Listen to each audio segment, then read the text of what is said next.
Je suis Catherine Breizard, je suis directrice de l'espace Bel Âge et je gère depuis ce lieu les nombreuses salles d'activité qui se trouvent sur Colmar. Alors la mission de l'espace Bel Âge, que ce soit sur Colmar mais d'autres sites proches, on a des clubs à Ingersheim, à Minsenheim, dans la plaine du Rhin, c'est lutter contre l'isolement social, c'est-à-dire éviter que les personnes se sentent seules, ne rencontrent plus personne, n'ont plus de passage à la maison, et bien de les réhabituer à venir participer à une de nos activités. Sur le département, il y a 1800 personnes qui font une activité sportive avec nous. Sur Colmar, il y a du yoga, du maintien en forme, de l'aquagym à la piscine valse par exemple, de la balade facile, des activités plus soutenues, des randonnées d'une journée, mais aussi pour les musiciens, pour ceux qui aiment chanter, pour ceux qui aiment bricoler, que ce soit de l'origami, que ce soit de la peinture à l'huile, que ce soit de l'aquarelle, que ce soit du tricot, de la couture, des sorties culturelles, des voyages surtout en été.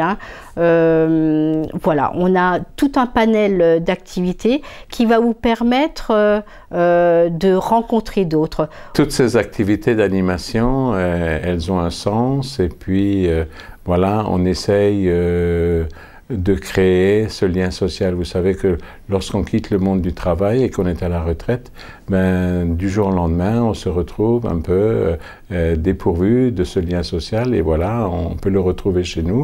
Non seulement du lien social, mais aussi une vraie activité physique. Moi, je vous encourage à faire une activité sportive parce qu'une activité sportive, c'est remobiliser toutes vos articulations, tonifier votre corps et puis améliorer tout ce qui est cardiovasculaire, votre souffle, etc. On s'aperçoit parmi nos personnes âgées que les gens qui restent à domicile, à la longue, il y a une certaine dépression qui s'installe et donc en renouant ce lien social, on retrouve la joie de vivre. Et c'est un de nos objectifs parce que quand on est dépressif, quand la tête ne va pas, le corps d'habitude ne suit pas. Alors dans notre association, on accueille environ 80% de femmes et 20% d'hommes.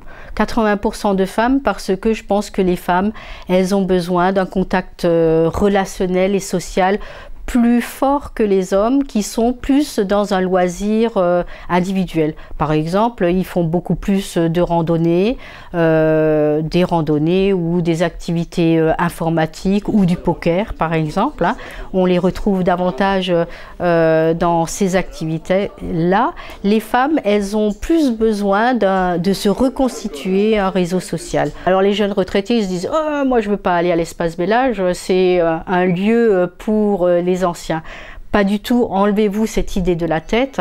Quand on est passionné par de la musique ou par de la peinture, qu'importe que la personne qui soit à côté de vous, qu'elle ait 75 ou 80 ans et que vous n'ayez que 50 ans, l'essentiel c'est de voir l'expression du talent des uns et des autres et de passer un bon moment ensemble. Et je crois que si on peut faire aussi dans l'intergénération, c'est aussi une des valeurs que nous défendons. L'autre valeur qui est importante, c'est aussi de redonner à des personnes qui ont du temps et qui veulent s'engager cette notion d'utilité sociale. Je suis à la retraite ou je suis inactive momentanément, je voudrais combler mes journées ou mes semaines et je voudrais faire quelque chose.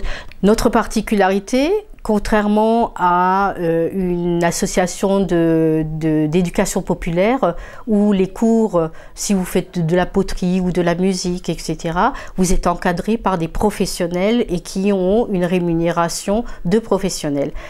À l'Espace Bel Âge et dans notre association, à l'APALIB, toutes les activités sont gérées par des bénévoles. Et qui dit bénévole, c'est s'investir gratuitement et s'engager gratuitement. Pour devenir bénévole à l'Espace Bel Âge, il n'y a pas beaucoup de critères. Il faut simplement être volontaire. Et si vous êtes volontaire pour donner un tout petit peu de votre temps, on décèlera en vous probablement des potentiels ou des compétences et on vous dirigera soit vers une activité, soit vers un groupe, soit vers tout simplement des tâches administratives, etc.